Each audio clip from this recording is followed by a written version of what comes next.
5 trillion की economy और तीसरी सबसे बड़ी अर्थव्यवस्था बन जाने के दावों से क्या एक आम इंडियंस की जमीनी हकीकत को छुपाया जा सकता है? वो हकीकत जो दिखती है गरीबी में, भूखमरी में, बेरोजगारी में, आर्थिक असमानता में और ओवरऑल बहुत ही लो क्वालिटी ऑफ लाइफ में। क्या जिन जर्मनी और जापान जैसे देशों को हम पीछे छोड़ने के दावे कर रहे हैं, वहां की क्वालिटी ऑफ लाइफ को भी हम पीछे छोड़ रहे हैं? मौका मिलने पर भी आप इंडिया में ही रहना चाहेंगे या फिर उन कम जीडीपी वाले देशों में बसना चाहेंगे जहां के स्टैंडर्ड ऑफ लिविंग इंडिया से कई गुना बेहतर है? नहीं, मैं ये नहीं कह रहा हूं कि हमें गर्व नहीं करना है या फिर आपके देश पर गर्व करने का मजाक भी नहीं बना रहा हूं। सिर्फ इतना ही कह रहा हूं कि हमें पहले समझना है कि आखिर गर्व किस बात पर करना है। क्या इंडिया एक सेल्फ रिलायंट कंट्री है? किसी ग्लोबल टैरिफ, किसी सैंक्शन, किसी अमेरिकी धमकी के खिलाफ उल्टा कार्रवाई करना एफोर्ड भी कर सकता है देश? टेक्नोलॉजी हमारा है नहीं, और सच तो यह है कि इंडिया का आईटी इंडस्ट्री भी बेसिकली तो एक सर्विस इंडस्ट्री ही है। हम यूएस, जर्मनी और जापान जैसे विकसित देशों की टेक्नोलॉजी पर ही डिपेंडेंट हैं। मैन्युफैक्चरिंग में भी हम चाइना और यहां तक कि वियतनाम जैसे छोटे देशों पर ही डिपेंडेंट हैं। और मेक इन इंडिया के नाम पर तो हमने बस बनाया है ऐसे बेरोजगारों की भीड़ जिन्हें कि इंडियन होने पर गर्व करना है, किसी धर्म, जाति या फिर किसी और आइडेंटिटी के नाम पर हिंसक भीड़ में तब्दील होकर। और जब हम साइंस, टेक्नोलॉजी और मैन्युफैक्चरिंग जैसी चीजों में कॉम्पीट नहीं कर पा रहे हैं, जहां कर सकते थे अपने टैलेंट पूल बनाकर, साइंटिफिक टेम्परामेंट क्रिएट करके, तो फिर नेचुरल रिसोर्सेज की कमी और बाहर से क्रूड ऑयल पे डिपेंडेंस पर रोना ही क्यों?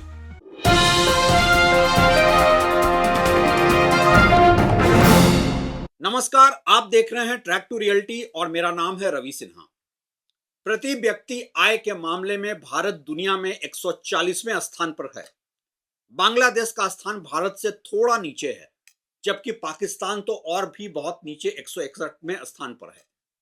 यानी दुनिया में लोग जिस तरह कमा खा रहे हैं, एक अच्छे लेवल का जीवन जी रहे हैं, उससे बेहद खराब हालत में, निहायत ही गरीबी में इन तीनों देशों की बहुसंख्यक आबादी अपना जीवन जी नहीं रही बल्कि ढो रही है। यहां मैं इंडिया के साथ ही पाकिस्तान और बांग्लादेश की बात इसलिए भी कर रहा हूं कि हम अब कोई अमेरिका और चाइना से नहीं, इन गरीब देशों से कॉम्पीट कर रहे हैं कई मायनों में। आज देश का आम नागरिक डोमेस्टिक डेट या घरेलू कर्ज के चक्रव्यूह में फंसा है। रिजर्व बैंक की फिस्कल स्टेबिलिटी रिपोर्ट 2025 यह बताती है कि घरेलू कर्ज आज जीडीपी का 41% पहुंच चुका है। दुनिया के 100 सबसे अच्छे शैक्षणिक संस्थानों की लिस्ट में भी पाकिस्तान और बांग्लादेश की ही तरह इंडिया के किसी एक भी संस्थान का नामो निशान नहीं है, बल्कि ऐसे किसी भी लिस्ट में कोई नाम ढूंढना भी है तो अक्सर आप ढूंढते ही रह जाएंगे अगर आपने 100 से ऊपर की लिस्ट में ढूंढा तो। बिना सही इलाज के मरने वालों की लिस्ट में इन तीनों देशों के लोग दुनिया की लिस्ट में खूब ऊपर हैं। सार्वजनिक परिवहन में फजीहतों की बात करें तो इन तीनों देशों की आम आबादी और जानवरों में अंतर करना मुश्किल हो जाएगा। इस मामले में इन तीनों देशों की सरकारों में अपने गरीब नागरिकों, जिनकी की बहुतायत है, उनके प्रति न कोई जिम्मेदारी की भावना है और ना कोई डर है कि ये दबे कुचले इंसान कहीं बगावत ही ना कर दें। भारतीय रेल की जनरल बॉगी में लोग कैसे मनुष्यता की न्यूनतम गरिमा खोकर बाकायदा भेड़ बकरी की तरह सैकड़ों मील की यात्रा करते हैं, यह रोजाना का दृश्य है। तब जबकि रेल विभाग उनसे कहीं आने जाने का बाकायदा निर्धारित किराया वसूलता है, लेकिन सीट देने की कोई जिम्मेदारी नहीं। न कोई उपभोक्ता कानून यहां काम करता है। मनुष्य के नैसर्गिक कानूनों की तो बात ही छोड़िए। उपभोक्ता प्रधान इस क्रोनिक कैपिटलिज्म के युग में जो ऊंचे बल्कि बहुत ऊंचे मूल्य नहीं चुका सकता, वह मनुष्य की तरह जीने की नहीं सोच सकता। सरकारें मनुष्य के बारे में सोचने की जहमत से दूर होती जा रही हैं। वे या तो कॉरपोरेट घरानों के लिए सोच रही हैं या उपभोक्ताओं के बारे में सोच रही हैं। जो उपभोक्ता नहीं वह मनुष्य भी नहीं। तो भारत की बहुसंख्यक जनता क्वालिटी इलाज और क्वालिटी शिक्षा से महरूम तो है ही, मनुष्य होने की न्यूनतम गरिमा से भी महरूम है। कहीं से कोई संकेत नहीं मिलता कि देश में अपनी जिंदगी और अपनी तकदीर बदलने की कोई छटपटाहट हो। सरकार ही क्या, अब तो देश के एलिट लोग भी यह मानकर चलते हैं कि अगर इन गरीबों के न्यूनतम अधिकारों की बातें होंगी तो इसकी एक कीमत उन्हें भी चुकानी होगी। मसलन सर्द शाम, तीखी धूप और धुआंधार बारिश में भी अलर्ट मोड में एलिटों के ड्राइंग रूम तक बिरयानी, चीनी, चाय पत्ती से लेकर तमाम उपभोक्ता वस्तुएं पहुंचाने वाले Zomato, Swiggy, Blinkit, Flipkart, Amazon आदि के डिलीवरी पर्सन के पारिश्रमिक का बढ़ना इन एलिटों के हित के साथ सीधा टकराव है। शॉपिंग मॉल्स में बेहद कम वेतन पर 10 घंटे 12 घंटे खड़े होकर इन उपभोक्ताओं को सर सर करते कर्मचारियों के वेतन में अगर न्यायोचित बढ़ोतरी हो तो उपभोक्ताओं को खरीद की कीमत में छूट का दायरा सिमटेगा। जायज नाजायज पैसों से अपने उपभोग की हवस में अंधा एलिट क्लास अब निचले दर्जे के कामगारों के आर्थिक अधिकारों के विरोध पर खड़ा है। सर्विस सेक्टर प्रधान इस अर्थव्यवस्था में कंपनियां उपभोक्ता को हर संभव सर्विस देने को तत्पर हैं और इसके लिए बेरोजगारी और विकल्पहीनता की मार झेल रहे गरीब नौजवान सस्ते सेवकों की कतार में खड़े हैं। उनका जितना आर्थिक शोषण होगा, कंपनियों का मुनाफा उतना बढ़ेगा। सेवा का उपभोग करने वाले एलिट क्लास को उतनी सस्ती सेवा मिलेगी। कंपनियों का ग्राहक आधार उतना विस्तार पाएगा। जाहिर है कंपनियां उपभोक्ताओं के साथ हैं, क्योंकि उपभोक्ता है तो कंपनी है। कामगारों का क्या है? भूख गरीबी से जूझती बड़ी आबादी के इन देशों में वो तो एक बुलाओ 13 आएंगे की मुद्रा में खड़े हैं। बाजार की गलाकाट स्पर्धा में कंपनियां लाभ को उपभोक्ताओं के साथ बांटना चाहती हैं ताकि अधिक से अधिक उपभोक्ता उनसे जुड़े। इस प्रक्रिया में वे श्रम अधिकारों का उल्लंघन तो करती ही हैं, मनुष्यता की न्यूनतम गरिमा का उल्लंघन करने में भी उन्हें अधिक परहेज नहीं है। कंपनियां उपभोक्ताओं के साथ हैं और सरकारें कंपनियों के साथ हैं।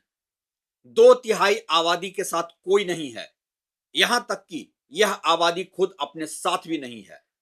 अभी बांग्लादेश के एक रिपोर्ट में देख रहा था कि वहां जिस दीपू दास की उन्मत्त अराजक भीड़ ने हत्या की, उनमें अधिकतर उनकी ही फैक्ट्री के सहकर्मी कर्मचारी थे।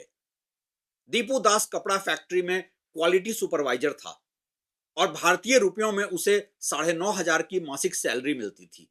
रोजाना 12 घंटे की ड्यूटी, कोई ओवर टाइम भत्ता नहीं, कुछ नहीं। जब सुपरवाइजर का इतना कम वेतन, तो उसके साथ काम करने वाला कपड़ा श्रमिकों का तो और भी कम वेतन होगा। उनके काम के घंटे तो और भी सख्त होंगे।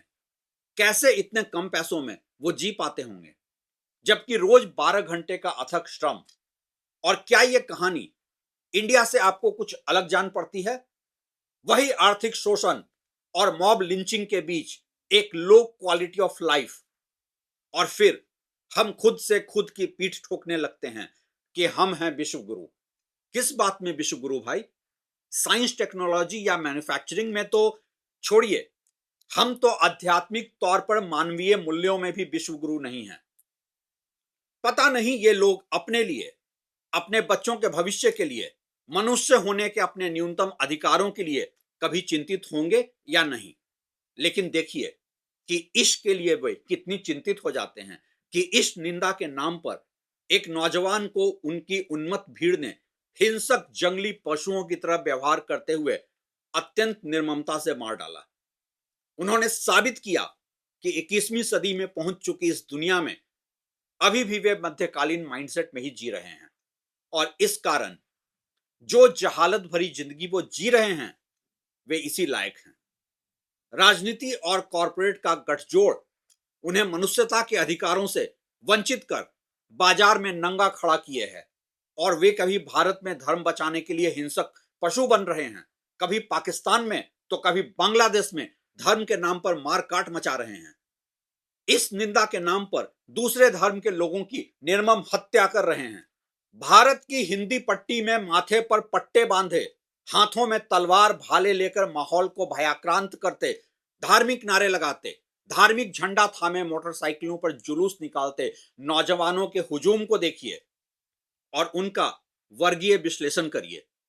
जिन्हें अपनी शिक्षा, अपने रोजगार, अपने श्रम के वाजिब मूल्य, नागरिक होने के अपने अधिकार और मनुष्य होने की अपनी न्यूनतम गरिमा के लिए जुलूस निकालना चाहिए, वे धर्म बचाने को निकल पड़े हैं, वह भी काल्पनिक और प्रायोजित शत्रुओं के खिलाफ।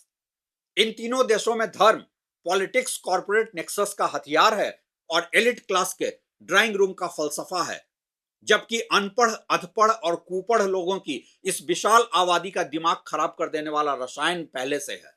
आस्था, नैतिकता, मनुष्यता की बात करने वाले धर्म के नाम पर हिंसक जानवरों का झुंड बन रहे आदमियों की भीड़ आज की सभ्यता के लिए सबसे बड़ा अभिशाप है और सबसे बड़ा चैलेंज भी है।